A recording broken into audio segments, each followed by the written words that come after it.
Hello, hello. Good morning, good day mga ka-friendship. Ayan. Good morning, good day. Philippines, Luzon, Visayas at Mindanao. Ayan, nandito na naman tayo sa kusina ni Ganda Aida. Magluluto na po daob ka ng pagkaon. Magluluto naman tayo ng easy cooking dito sa kusina ni Ganda Aida. Tara na, tingnan natin. Ayan mga ka-friendship. Ayan yung ating lulutuin ngayon. Of course, ano kayang puta ito? Ito ay adobo overload. May nakahanda na tayong salt, pepper, pine pepper, at saka yung brown pepper, at saka 2 leaves laurel. Ayan. And of course, yung ating paasim, hindi ako gumagamit ng vinegar. Ito ang ginagamit ko, yung lemon. Yan, na-slice na natin. At saka isang buong 1 big red onions. At saka itong karne, ito tong para siyang belly. Mayroon siyang skin konti, pero wala na siyang ribs. Kaya, yan. May nabibili kasi dito. Ito ay i-slice natin at lulutuin natin ng adobong Pinoy. Adobo overload ni Ganda Aida. Tara, umpisa na natin. Ayan mga friendship, natapos na natin ng slice. Ayan, natapos na natin slice yung ating karne na about 1.5 inches ang size niya, maliliit. Bakit maliliit? Kasi gusto ko maliliit para madaling maluto. Ganyan ang aking tips. Kasi pag malalaki ang hiwa, matagal maluto. Ayan, tara na, umpisa na natin pagluto. Ayan mga ka-friendship, nakahanda na yung wok natin. May kunting mantika kasi ilalagay natin yung karne. Ayan, kunting mainit lang, hindi masyado mainit para hindi magtalsikan yung mga karne. Ayan, of course, bago i-slice yan, nakahiwa, nakahugas na yan, nakalinis na yung lahat ng pagkain natin, huhugasan yan bago lulutuin. Ayan, kahit binili man yan nakapak sa department store, hugasan pa rin natin. Ganyan ako magluto ng adobo, gigisa ko muna yan siya. Tanggal yung ibang fats niya, tanggalin natin mamaya. Ayan mga ka-friendship, nag-change na ang color ng ating karne. So, ibig sabihin yan, luto na. Luto na siya at ilalagay na natin. Ayan, ang usok na, ilalagay na natin yung ibang sahog. Bakit walang paminta, walang asin, walang toyo? Ganito ako magluto kasi pag kinain mo yung karne, hindi siya maitim lahat. May nakikita ka pang karne ang kulay. Ganyan ako. Ayan, hindi ko na kinuha yung mga mantika kasi tingnan nyo, oh. Hindi umapaw yung mantika sa ating niluluto. Kasi pag sobre yung mantika, ayan, apaw-apaw, tatanggalin nyo yun. Ayan, ilalagay na natin yung, of course, yung ating salt and pepper. Ayan, sabay-sabay na natin ito lahat. Ayan, salt, pepper, brown pepper, at saka bilog-bilog. Ayan, ganyan lang yan. O, diba? Sarap-sarap. Ganyan na. Halo-haloin natin konti. Halo-halo. Bakit ganito ako magluto? Alam niyo, para yung kanyang aftertaste nawawala. Kasi pag diretso niya siya ilagay sa lagyan ng mga suka, kung ano-ano, halo. Andyan yung aftertaste niya. Ito, subukan niyo, wala siyang aftertaste. Yung parang, pag naluluto kayo ng karne, yung mayroon siyang bubbles. Ayan. Kaya yan ang tips na para hindi mag-bubbles, wala yung kanyang aftertaste. Ganito ang ginagawa ko. Ayan. Pwede rin kayong gumawa ng adobong puti or mistisang adobo. Ito naman, talagang adobo overload ang gagawin natin. O, diba, nakakaibang style naman ang ating pagluluto. Kaya, in one recipe, you can divert into many way o iba-ibang paraan sa pagluluto. At saka yung technique. O, diba? Ayan na yung ating remaining na ingredients na ihalo. Yan. Tinakpan muna natin. Maya after 3 minutes, buksan natin para malambot na yung karne or 5 minutes. Nasa inyo na yon. Depende sa karne kung matigas o yung malambot na nung binili ninyo. Yan yung toyo natin, 3 tablespoon, 1 big red onion, at saka 1 lemon. Yun lang ang aking paasim sa adobo overload ni Ganda Aida. Ayan, tingnan na natin yung ating karne. Wow, ayan, ang sarap. Ayan, tostado na yung ating karne. Ayan, tostado na. Ang sarap-sarap ng ating adobo overload ngayon. Hindi ako magluto. Ayan. O, diba? Ganyan na siya. Malambot na to. Kasi malambot yung ating karne. Ayan. Talagang i-ede natin siya.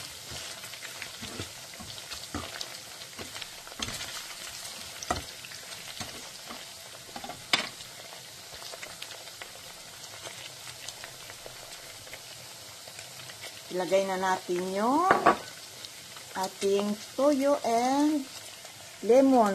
Magkasabayan sila, hinalo na lang natin. Dahan-dahan, baka tumalsik. Ayan. Pag nagluluto kayo, be sure na hindi sasabog sa mukha ninyo. Pag nagluluto kayo, ayan, kumukulo siya, may oil. Tsaka ilalagay niyo yung toyo or malamig na tubig. Siguraduhin niyo na hindi tatalsik sa mukha ninyo. Kasi yun ang kalimitan mga accident, yung sasabog yung mantika sa mukha ninyo. Kaya ayan. Yun ang ating mga tips. At saka low fire lang. Pag may idadagdag kayo sa mga lutuin ninyo, talagang ilalagay niyo sa low fire. Ayan. Tapos ibabalik na naman natin ito. Ayan. After 3 minutes, ilalagay na natin yung ating red onions. So, diba ang sarap-sarap mga ka-friendship? Subukan ninyo sa bahay ninyo, talagang magugustuhan ito ng pamilya ninyo. O, diba, nakakaibang luto ng ating adobo overload. Ganyan ako magluto. Gayahan nyo sa opisina ninyo, ay sa kusina ninyo, para masarap. Ayan, wala siyang aftertaste. Ayan ang mga ka-friendship, hininaan na natin yung kanyang stove. Ilagay natin sa 3. Ayan. Nakalagay na sa 3. Ayan, ilalagay na natin yung ating red onions or pulang sibuyas. Ayan na, ilalagay na natin. Yan ang nagpapasarap. Hindi na kailangan maglagay pa ng asukal, mga ka-friendship. Kasi itong sibuyas ay matamis na to. Ayan, nakita nyo, hindi ako naglalagay ng asukal. Kasi yung sibuyas ay mayroon na yan sugar.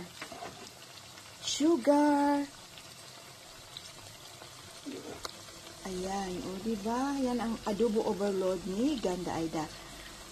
Dito sa Norway. Ayan, gawin din nyo dyan kung saan ka man nakaroon ng ibang bansa o Bisaya. Asa man ka diha karon day lutuan ni kay lamni. Masarap talaga. Adobo overload ni Ganda Aida. Ayan, takpan muna natin. Wait for 3 minutes. Ayan na mga ka-friendship, buksan na natin. Ayan, alam nyo bakit siya mayroong moisture? Kasi, nung nilagay natin yung red onions, tinon off na natin yung ating apoy o yung fire para hindi siya matuyo. Ayan, buksan natin. Kaya nagmo-moisture siya. Ayan yung aking adobo overload. O, diba ang sarap-sarap? Ayan, kakanawin na natin. Ayan, yung katas niya, nakita ninyo? Sariling katas ang nagluluto. Diba? Ayan na yung ating adobo overload. Napansin ninyo? Hindi ako naglagay ng water. No water. Ayan, nung nilagay natin yung 1 big onions, tinon off natin, tsaka nag-moist yung, pag nag-moist na itong takip niya o yung cover, yan, pwede na natin kunin. Ayan na ang resulta. At ilalagay na natin sa serving spoon para ready na natin isi-serve. Ayan na, ilalagay na natin sa serving spoon. Serving plate. Hindi serving spoon. Ayan mga ka-friendship. Diba ang sarap-sarap? Ayan na yung adobo overload ni Ganda Aida dito sa kusina ni Ganda Aida sa Norway. Ayan na mga kaludes, matikman na natin. Ayan, tikman natin tong adobo overload. Ayan, matikman natin tong adobo overload. Ang sarap. Pinoy ang lasa. Ayan na mga kalods, yung ating perfect na adobo overload. Tara na, umpisa na natin ang pagkain. At saka mag-serve din tayo. Thank you for watching. Ayan na yung ating adobo overload mga ka-friendship.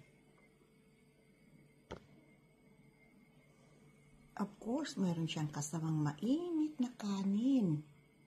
Ayan mga ka-friendship yung ating adobo overload. Of course, kakanawin muna natin para yung sauce sa ilalim, mailagay natin dito sa ating rice. Ayan. Kuha tayo dito. Ayan mga ka-friendship. Ang ating adobo overload. Wow, ang sarap. Ang sarap. Dagdagan natin. Hindi siya masyadong saucy kasi hindi man tayo naglagay ng water. Ayan, kasi pwede ito pang baon. Ayan, pang toppings. Ayan, tingnan ninyo. Oh, wala masyado siyang mantika. Tamang-tama lang talaga. Ayan, dagdagan natin yung sa ating rice toppings. O, ayan. O, diba? O, dagdagan pa natin para madumami. Ayan, yung ating adobo overload. Ayan mga ka-friendship, kung gusto niyo mayroon pa tayong natirang mga lemon dito, ispisan natin ng lemon. Ayan, o diba ang sarap kumpleto. And of course, tayong Pilipino talagang mahilig tayo sa mga medyo may maanghang. Ayan, o diba complete.